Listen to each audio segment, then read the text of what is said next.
Hey guys, it's me again. Just wanted, while I have the chance, just kind of give you all a quick tutorial on how to remove and replace the Rampage Formula's heatsinks incorporated thermal pads with some better stuff, more like something like this guy right here, some Arctic Silver 5.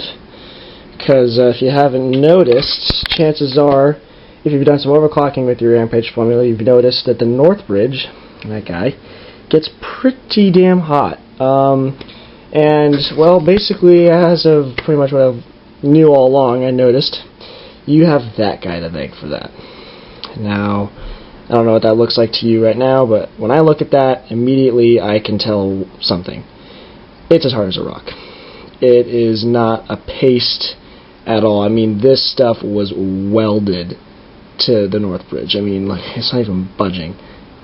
And so that's basically what's holding you back a lot. So anyways, I'm just going to kind of quickly demonstrate how you remove it and get started on replacing it. So your chips that came with all this heatsink as one big chunk for your South Bridge, MOSFET, and your North Bridge, and they had these little screws, 4 of them, like these little guys right here. There were all 4 of them inside there. Those are the only screws that you had to actually physically take a screwdriver and take out. It's on North Bridge, and then the remainder that you have to take out are these little guys right here, these little pins. They're all throughout there. They got these little push head pins, and basically what they are is they're stuck on the other end of the motherboard. When they're pushed out, they lock back in place. So to take them out, you have to kind of push them out, squeeze them in, and they just slide out again. It's actually a lot harder than I just made it sound, but you'll get the hang of it. So after you do all of that, that's not it. Technically, you should be able to just right off. But because this paste is welded on there so hard, if you pull on it too hard, it probably wouldn't be that big of a deal. Probably come off eventually, but I don't know. I don't want to rip my North Bridge off in the same process, so that would be good. So what I did is I just took a blow dryer and put it on its hottest setting, and I just blew it on there for a good 45 seconds until it started to kind of get a little mushy. And then while it was still hot, be careful not to touch right here because that will be very hot after you blow on it. Just touch them over here and just pry it off. Yeah, so that's pretty much all you have to do for that. This guy is not on here too hard. I mean, it's mainly just this big block of cement that's stuck there. But anyway, so I just thought I'd give you a little demonstration on that. I'm just going to prepare how to get physically this crap off in a second, and then I'll be right back. Alright, see you in a sec.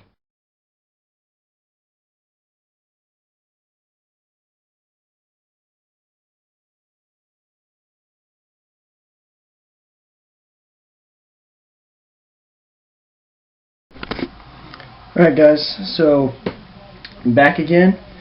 If you haven't noticed already, I've already gotten all the thermal pad off of both the South Bridge and the North Bridge, and I did not post a video of me actually doing that.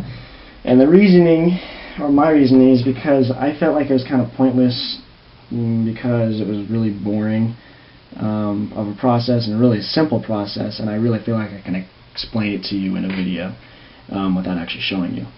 So I'm going to start off with the materials you need. You're going to need a razor blade or any type of sharp object. You're going to need a hair dryer, which I don't actually have with me right now. You're going to need some rubbing alcohol or isopropyl. You're going to need a Q-tip and a toothbrush, and some Arctic Silver 5 for afterwards, but that's only after you get it all off.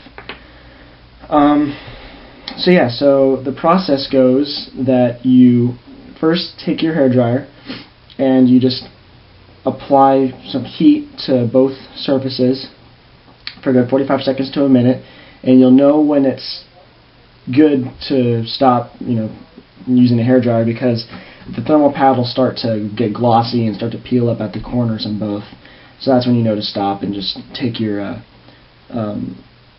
razor blade and proceed to just scrape it off as best as you can.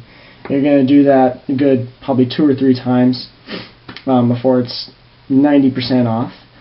And then after that, you're going to take your rubbing alcohol and a Q-tip, and you're going to take your Q-tip and dip it in there, and you're going to apply squeeze as much rubbing alcohol as that Q-tip onto the surfaces as you can. You're going to dip the other end to apply more, and you're going to let it sit there for, I don't know, 20 seconds or so, and then you're going to take your toothbrush and you're just going to scrub as much of it off as you can.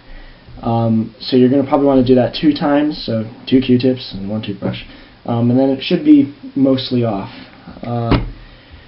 You'll know when it's time to start using the rubbing alcohol and stop using the razor blade, because you won't be getting anywhere with the razor blade, because you'll get to a certain point where there's just little chunks left that you just can't get off without completely scratching and screwing up your north bridge, which, might I add, will happen. You will scratch both surfaces, but it's not that big of a deal. So yes, that's pretty much that for the heat sinks for both. And then when you get the thermal paste off of the north bridge and the south bridge chips, you're not going to need your razor blade to get it off, or a hairdryer. And I wouldn't recommend using a razor blade or a hairdryer, because you don't want them to both get really, really ridiculously hot, just because it's not smart. I don't know. I just wouldn't do it.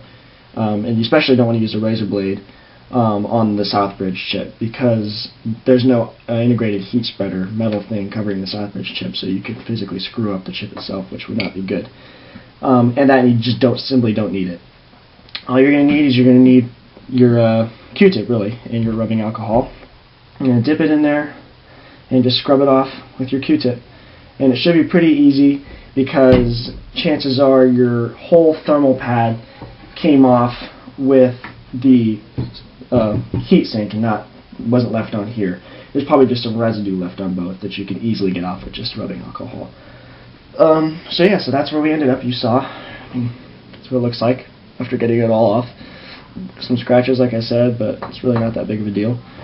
So yeah, can't think of quite anything else to explain how to do that. I'm going to post a video on how to apply the Arctic Silver 5 to both surfaces as effectively as you can, as well as in the same video I'm going to post how to do a very ghetto yet effective modification, optional modification, to your north bridge heatsink and south bridge heatsink that came with your Rampage Formula for just some optimum cooling. I mean, if you took the time to do this, you might as well take the time to do a simple mod. Really easy, but I'm just going to post it in a separate video along with applying the Arctic Silver 5.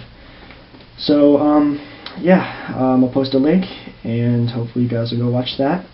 And if not, then I will see you guys later. Alright, hope this helped. Bye.